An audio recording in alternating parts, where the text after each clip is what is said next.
السلام عليكم ورحمة الله وبركاته أبطال الصف الثالث الإعدادي، يا رب تكونوا بخير. جينا لحضرتك في الوحدة الأخيرة وختام المنهج، وإن شاء الله يكون ختامها مسك كده. درس إن شاء الله بسيط، معلوماته لذيذة تحب تعرفها إن شاء الله. يعني هتعرف بقى، بنتكلم الدرس الأخير عن حاجة اسمها التنسيق الهرموني. تعرف الهرمونات بقى وليه تلاقي البنات بقى الحالة جت والله الهرمونات وشوية فرحانة وشوية زعلانة وأصل أنا مش طايقة حد هنفهم بقى كل ده وإيه اللي بيسبب ده.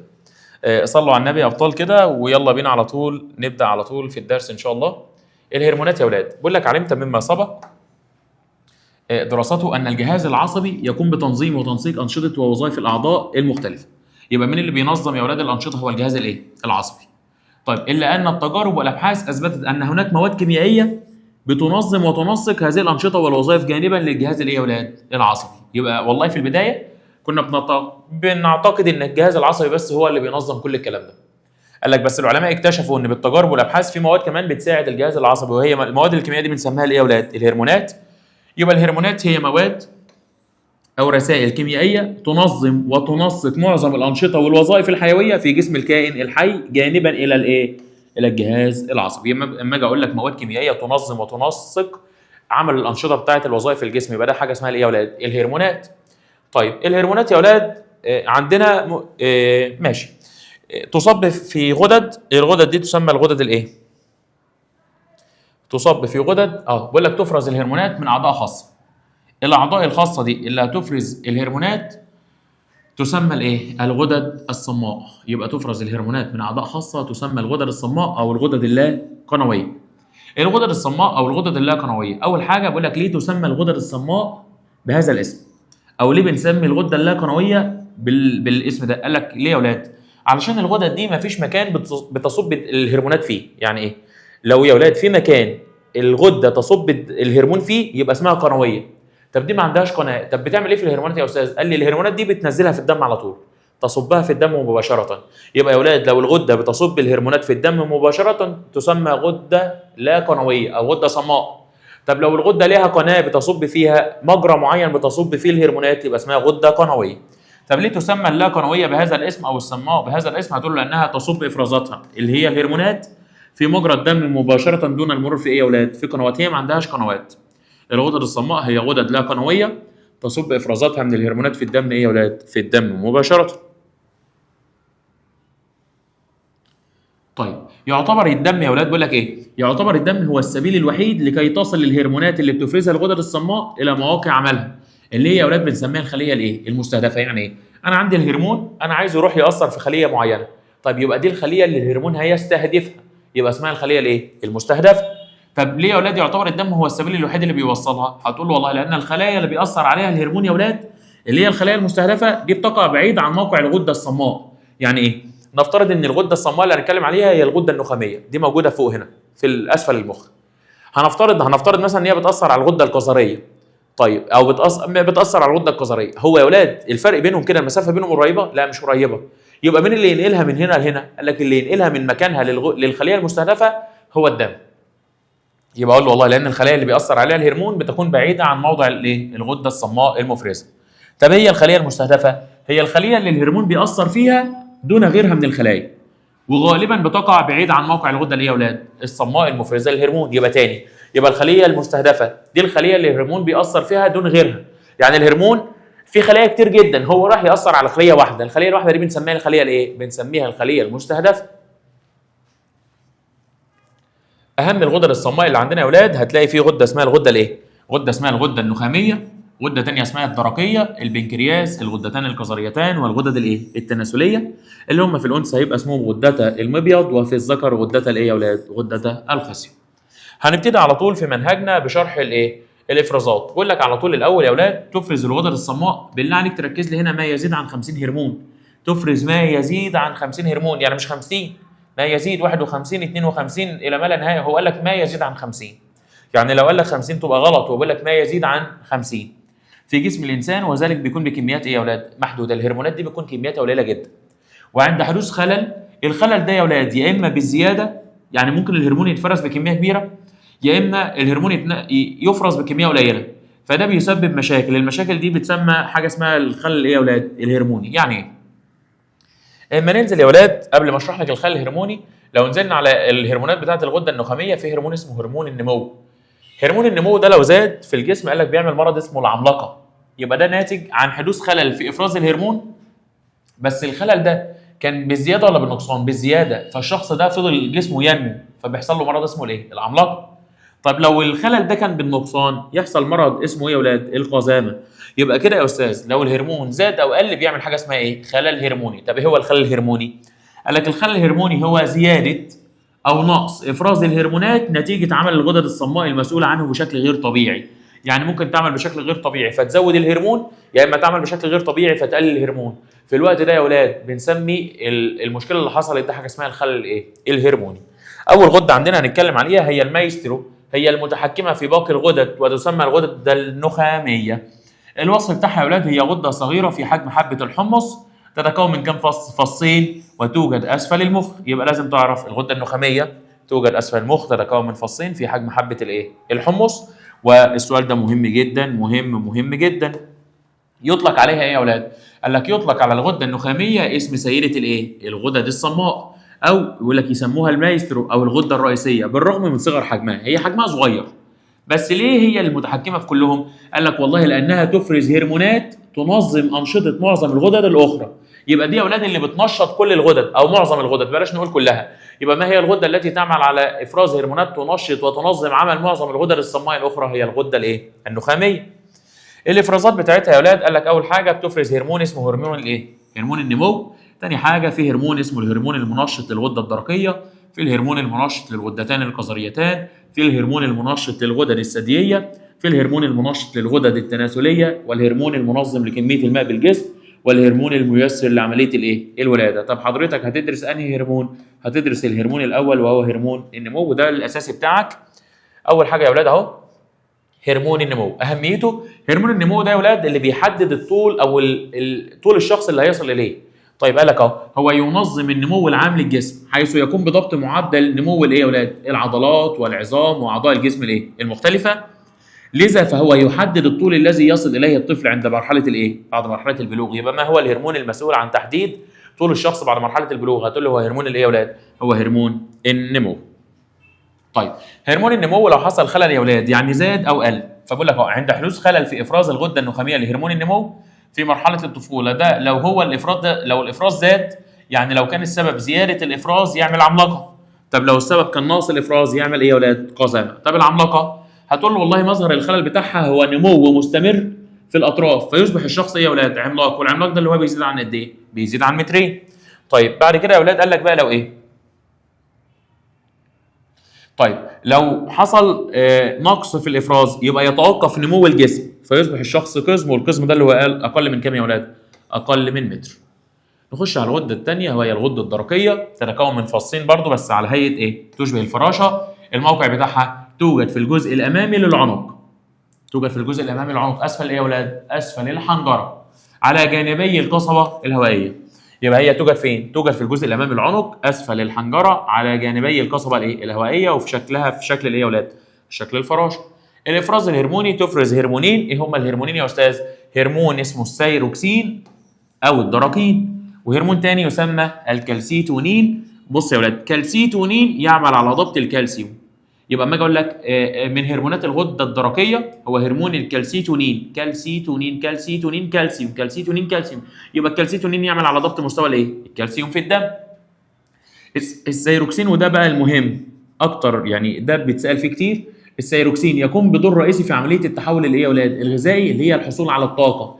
ان انا بجيب الغذاء احوله لايه؟ لطاقه. ما هو الهرمون المسؤول عن الحصول على الطاقه من الغذاء؟ هو هرمون الثيروكسين، لانه يقوم بعمليه التحول الايه يا اولاد؟ الغذائي. طيب علل يا اولاد ضروره احتواء طعام الانسان على عنصر اليود. ليه يا اولاد ضروري ان الغذاء بتاعنا يكون فيه يود؟ هيقول لك لان اليود ده يدخل بشكل اساسي في تركيب هرمون مين؟ الثيروكسين. والثيروكسين ده اللي بيقوم بدور رئيسي في عمليه التحول الايه يا اولاد؟ الغذائي. فيقول لك ايه؟ هو عامه يا اولاد الزياده او النقص هنا بيعمل خلل يسمى مرض الجويتر. يجي بقى سؤال في الامتحان يقول لك ايه؟ سكان المدن الساحليه هما الاقل اصابه بمرض الجويتر. هتقول له ليه؟ هتقول له والله لان سكان المدن الساحليه يتوفر لديهم عن طريق الاسماك عنصر اليود، وعنصر اليود هو عنصر مكون اساسي في تكوين هرمون مين؟ الثيروكسين الذي يقوم بدور رئيسي في عمليه التحول الايه يا اولاد؟ الغذائي. مظاهر الخلل عند حدوث خلل في افراز الغده الدرقيه لهرمون الثيروكسين، الخلل ده يعني اما يزيد يا اما يقل، فيؤدي ذلك الى الاصابه بمرض الجويتر. طيب قال لك والله لو الهرمون نقص افرازه، لو الثيروكسين كان قليل يحصل جويتر بسيط. الجويتر البسيط ده ليه بينقص في الجسم يا اولاد؟ بسبب قله اليود. يعني لو اليود قليل يبقى الثيروكسين قليل، فالشخص ده يصاب بالجويتر الايه يا اولاد؟ البسيط. الاعراض بتاعته تضخم الغده الدرقيه وكمان تضخم الايه؟ العنق. طيب لو كان بقى الثيروكسين زاد، ده بيؤدي الى تضخم الغده الدرقيه مصحوب بجحوظ العينين، تلاقي العينين بتبرق يا اولاد. كمان نقص مفاجئ في الوزن وسرعه الايه؟ الانفعال. الاضطراب بيقول لك يؤدي النقص في افراز الغده الدرقيه الى تضخمها في محاوله لتعويض ايه يا اولاد؟ نقص الافراز. ده معلومه ليك انت. طيب نخش على الغده اللي بعديها وهي غده الايه يا اولاد؟ البنكرياس. البنكرياس تقع بين ايه؟ بين المعده والامعاء الدقيقه. طيب الافراز الهرموني البنكرياس بيفرز هرمونين، اول هرمون هو الانسولين، والهرمون الثاني هو مين يا اولاد؟ الجلوكاجون. طيب الانسولين يا اولاد، اعتقد معظمنا سمع اسم الانسولين ده. الانسولين ده اساسا هو هرمون احنا بنديه عافانا الله واياكم، يعني ربنا يشفي مرضانا ومرضى المسلمين، للمصابين بمرض السكر. يعني السكر اللي في دمه كتير. طب السكر اللي في دمه كتير انا عايز اديله حاجه تقلل السكر. هو مين يا اولاد؟ هو هرمون الانسولين. هو بيكون عنده مشكله ان جسمه مش بيفرز انسولين كفايه، فاحنا بنحاول نديله الانسولين ده خارجي، نديله الهرمون ده خارجي عن طريق حقن. يبقى يا اولاد اهو الانسولين ده بيعمل على ايه؟ يعمل على خفض مستوى سكر الجلوكوز في الدم الى المستوى الايه؟ الطبيعي. طيب خلايا الجسم يا اولاد بيعمل ايه بقى؟ الانسولين ده احنا قلنا ان هو بيعمل ايه؟ بيخفض مستوى السكر. طب ازاي بيخفض مستوى السكر؟ قال لي عن طريق ان هو بيعمل ايه؟ بسم الله. ده في ماشي. هو ازاي يا ولاد الانسولين ده هيقلل السكر؟ قال لي والله عن طريق ان هو بيروح لخلايا الجسم يا ولاد يقول لها او بيحفزها ان هي تمتص سكر الجلوكوز الزائد من الدم لاستخدامه في الحصول على الايه؟ على الطاقه. يعني ايه؟ الانسولين ده هيروح لخلايا الجسم كده يقول لها والله طب ما في سكر كتير في الدم، طب ما تاخد السكر ده وتحوليه لايه؟ لطاقه. يبقى ازاي بيقلل السكر الانسولين؟ هتقول له اول حاجه عن طريق ان هو بيتعامل مع الخلايا، او عن طريق ان هو بيحفز خلايا الجسم ان هي تمتص السكر من الدم. طب لما تمتص السكر من الدم ليه يا اولاد؟ عشان تحوله الى طاقه. او ذكي بقى يقول لك طب ما انا لو خليت الخلايا تحول كل السكر، ما انا ممكن الشخص ده يقعد فتره ما ياكلش. طب انا هجيب طاقه منين؟ يقول لك والله طب ما انا اشغل دماغي واخليه يخزن لي شويه سكر. ازاي؟ قال لك الانسولين ده بيروح لخلايا الكبد يقول لها انا عايز اخزن عندك شويه جلوكوز، بس الكبد ما يخزنش الجلوكوز كده، قال لك بيخزنه على هيئه حاجه اسمها جليكوجين. يبقى الجليكوجين هو الجلوكوز المخزن في خلايا الايه يا اولاد؟ الكبد.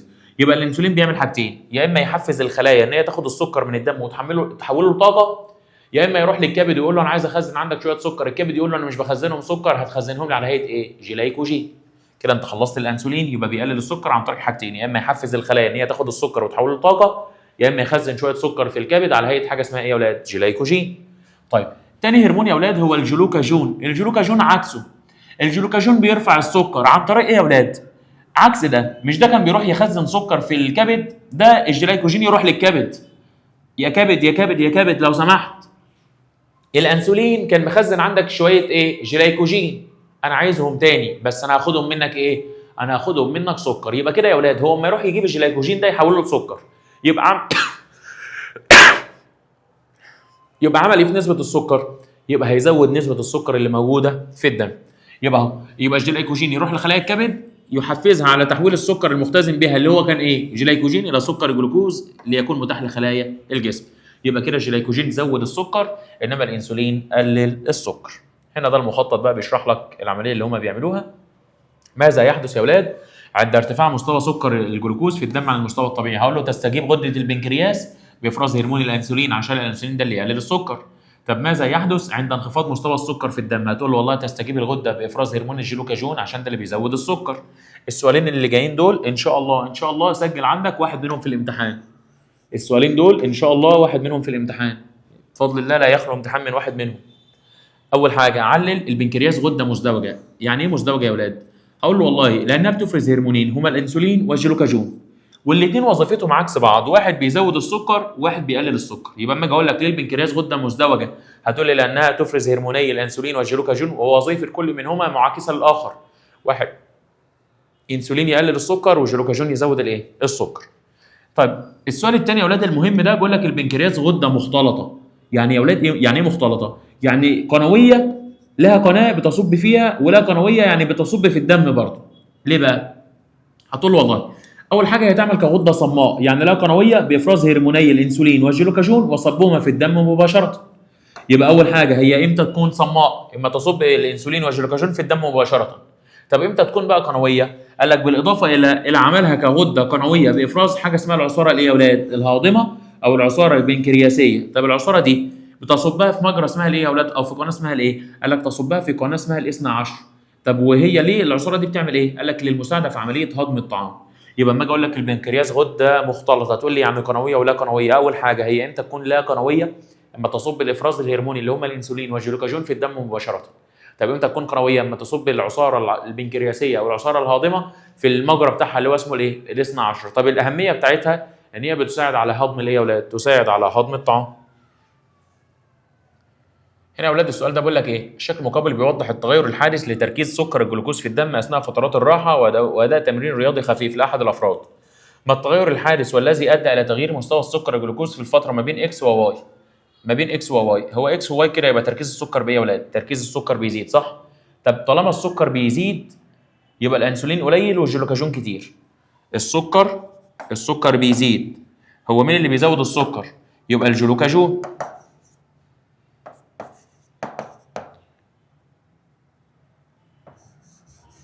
يبقى الجلوكاجون ده ايه يا اولاد؟ يبقى الجلوكاجون بيزيد. طيب الانسولين بيقل. طيب يبقى افراز الجلوكاجون يقل؟ لا. الجلوكاجون يقل؟ لا. افراز الجلوكاجون يزيد وافراز الانسولين يقل، والجليكوجين المخزن في الكبد يقل. فعلا ده اختيار ايه؟ ده اختيار صحيح. اللي بعده يا اولاد مظاهر الخلل عند حدوث خلل او نقص في افراز الغده البنكرياسيه لهرمون الانسولين. يبقى كده السكر اللي في الدم هيحصل له ايه يا اولاد؟ هيزيد، فيصاب الشخص بمرض عافانا الله اياكم، ربنا يشفي مرضانا ومرضى المسلمين، بمرض اسمه البول الايه؟ السكري. ايه هو مرض البول السكري؟ يلا يا اولاد تاني. هنا بيقول لي ايه؟ مرض البول السكري ده حاله مرضيه تحدث نتيجه المفروض هنا يا اولاد نقص افراز هرمون الانسولين. يبقى لو الانسولين قليل السكر كتير فيحصل مرض البول الايه؟ السكري، او يؤدي الى ارتفاع نسبه السكر وخروجها مع الايه؟ مع البول. ده بسبب حدوثه عدم قدره خلايا الجسم على الاستفاده من السكر الجلوكوز نتيجه نقص افراز الغده البنكرياسيه لهرمون مين يا اولاد؟ الانسولين. يبقى لو الانسولين قل يصاب الشخص بالمرض البول الايه؟ السكري. اعراضه الاحساس الدائم بالعطش وتعدد مرات الايه يا اولاد؟ التبول. الغده اللي بعديها يا اولاد وهي الغدتان القذريتان دول بيقول لك تسمى كمان الغدتان اللي فوق كلويتين، هما الغده اللي فوق الكليه. طيب الافراز بيفرزه هرمون واحد عندك في منهجك هو اسمه الايه؟ الادرينالين. الهرمون ده بيعمل ايه يا اولاد؟ قال لك اهميته ده بيحفز اعضاء الجسم المختلفه للاستجابه الايه؟ السريعه. يبقى ما هو الهرمون اللي بيحفز الخلايا او الاعضاء بتاعت الجسم للاستجابه السريعه في حالات زي حالات الخوف، حالات الغضب، حالات الانفعال، حالات التوتر، حالات اي حاجه فيها مشكله. من اللي يعمل استجابه سريعه؟ هرمون الادرينالين اللي بيفرز من الغدتين الايه يا اولاد؟ القذريتين. زي ايه يا اولاد؟ بيقول لك ما النتائج المترتبه على عند تعرض شخص لموقف مخيف كهجوم كلب. ايه اللي بيحصل في الحاله دي يا اولاد؟ قال لك اول حاجه مش بتستجيب القذريه على طول، ده اول حاجه تستجيب الغده النخاميه بافراز الهرمون المنشط للغدتين القذريتين، وبالتالي او اللتين يعملان على ايه الغدتين القذريتين دول؟ يفرزوا هرمون مين يا اولاد؟ تعملان على افراز هرمون الادرينالين الذي يحفز اعضاء الجسم المختلفه للاستجابه الايه؟ السريعه. يبقى انت لو تعرضت لموقف مخيف اول حاجه بتشتغل النخاميه تفرز هرمون منشط للقذريه. القذريه بقى يا اولاد دي بتعمل ايه؟ تفرز هرمون الايه؟ الادرينالين. يبقى القذريه مش بتشتغل من نفسها، ده لازم يجي لها حاجات تحفزها من الايه؟ من النخاميه اللي هي سيده الغدد. يبقى عند تعرضك لموقف مخيف او موقف توتر او ايا كان اول حاجه تستجيب هي النخاميه، هتعمل تحفيز للنخاميه فتفرز هرمون الايه؟ النخاميه تبعت هرمون يحفز القذريه الغدتين القذريتين يفرزوا هرمون الايه؟ الادرينالين. وده بقى يقول لك والله الهرمون ده يجي يقول لك اعمل استجابه سريعه زي ايه؟ يعني يقول لك يا تقف تواجه يا تطلع تجري. والله واللي هيقف يواجه ده راجل، واللي هيجري من الكلب هو ارجل منه، لان رجولتك مش هتنفعك لو وقفت وتعضيت، هتفضل تاخد حقن لغايه لما بلاش اقول لك ايه اللي هيحصل. لما نشوف السؤال ده، في حالات الانفعال يتحول الجليكوجين الى سكر الجلوكوز، اي مما يلي يعبر عن الهرمونات اللي بيقول لك يتحول الجليكوجين الى سكر. مين اللي بيحول الجليكوجين لسكر؟ يبقى الجلوكاجون كتير، يبقى ده ما ينفعش وده ما ينفعش، وطالما الجلوكاجون كتير يبقى الانسولين قليل. جلوكاجون كتير يبقى الانسولين قليل. طيب الجلوكاجون احنا عايزين الجلوكاجون موجود، الانسولين قليل، يبقى ده صح. طيب وكده كده في حالات زي الخوف والانفعال لازم يكون في ادرينالين، يبقى الاختيار الصح هو الاختيار رقم كام يا اولاد؟ رقم ب. يبقى في جلوكاجون وفي ادرينالين بس ما فيش انسولين. اخر غدد عندك في الدرس ده يا اولاد بنتكلم عن حاجه اسمها الغدد التناسليه. طيب الغدد التناسليه هم غدتا الخصيه وغدتا المبيض. الخصيه يا اولاد تفرز ايه؟ هرمون الذكوره المعروف باسم التستوستيرون. طيب الهرمون ده يا اولاد مسؤول عن ظهور الصفات الجنسيه الثانويه في الذكور مثل خشونه الصوت ونمو شعر الوجه وهكذا. طيب هيجي بعد كده عندك غدات المبيض، دول بيفرزوا هرموني الانوثه وهما الاستروجين، وده اللي بيظهر الصفات الثانويه بس المره دي في الايه؟ في الاناث. طيب وهرمون البروجستيرون ده بيحفز عمليه نمو بطانه الرحم، وده غالبا بيفرز اثناء عمليه الايه يا اولاد؟ عمليه الحمل عشان يقوي الايه؟ البطانه بتاعه الرحم. طيب هنا بقى يا اولاد جزء علم وتكنولوجيا ومجتمع. مش هيكون فيه مشكله يعني ان شاء الله، انت هتقراه عادي يعني. الجزء ده مش محتاج مني شرح كتير يعني عشان ما اطولش عليك. والله وبكده يا بطل يكون الحمد لله انتهينا من شرح منهج الصف الثالث الاعدادي كامل. نسال الله سبحانه وتعالى ان نكون قد وفقنا، وبنكرر عليك الكلمتين اللي بنقولهم في كل اخر محاضره، ان كان من توفيق فهو من الله سبحانه وتعالى، ولو اي سهو او خطا او نسيان فهو مني ومن الشيطان. نتمنى من الله سبحانه وتعالى ان هو يجبر خاطركم. حاولنا في وقت قياسي ما يقرب من اسبوع تقريبا صورنا لحضرتك المنهج كامل الحمد لله. ممكن ينزل لك على فترات يعني، بس احنا مصورينه تقريبا كله في اسبوع يعني الحمد لله. اجتهدنا وسعينا بقدر امكاننا. كل اللي باقي بقى هو حضرتك، مجهود حضرتك هو اللي هيفرق الوقت. تقريبا حضرتك المحاضره دي هتنزل لك وهيكون متبقي على الامتحان ما يقرب من شهر. تمام؟ يعني هيبقى معاك مده، لو انت اصلا لسه ما بداتش فانت كان معاك الفرصه انك تبدا وتلم المنهج كله. تقريبا منهجك كده كله متصور لك في عدد ساعات قياسي يعني تقريبا ما يقرب من 5 أو 6 ساعات، منهج ثالثه اعدادي كامل. فحاجه كويسه جدا يعني. حضرتك لو زودت السرعه شويه كمان فانت ممكن ما اقل من 5 ساعات تكون خلصت المنهج. بالله عليك اجتهدوا، بالله عليك اتعب، بالله عليك ابذل اقصى مجهود عندك، بالله عليك الترم الثاني ده عوض فيه. لو ربنا ما وفقكش في الترم الاول او لم توفق وتجيب المجموع اللي كان نفسك فيه فانت لسه قدامك فرصه في الترم الثاني. اجتهد واعمل اللي عليك وسيبها على الله، وما تحسبش يعني، ما تحسبش انا جبت كذا وهجيب كذا وهعمل كذا. انت بتجتهد والنتيجه مش بتاعتنا، النتيجه بتاعت ربنا سبحانه وتعالى. يعني مش عارف والله اقول لكم ايه، بس كل اللي بتمناه من الله سبحانه وتعالى انك تعمل اللي عليك وتجتهد، وربنا يكرمكم ويرضيكم ان شاء الله، ونلتقي على خير ان شاء الله في حل اهم الاسئله واهم الافكار. وباذن الله مش هنسيبكم لغايه ليله الامتحان، وكمان يوم الامتحان الصبح هنكون معاك ان شاء الله. اي حاجه تقف عليك احنا موجودين معاك. لو الدرس فيه حاجه مش واضحه ممكن تسال في الكومنتات هتلاقينا بنرد عليك. ممكن تتواصل معانا على رقمنا على الخاص بفضل الله هنحاول نرد عليك. اعذرونا لو في تاخير في الرد فهو بيكون غصب عننا يعني، ربنا اللي يعلم، مش بتكون حاجه بايدينا. فنتمنى برضو منكم انكم تكونوا مقدرين ده، وما تنسوناش من دعواتكم. والسلام عليكم ورحمه الله وبركاته.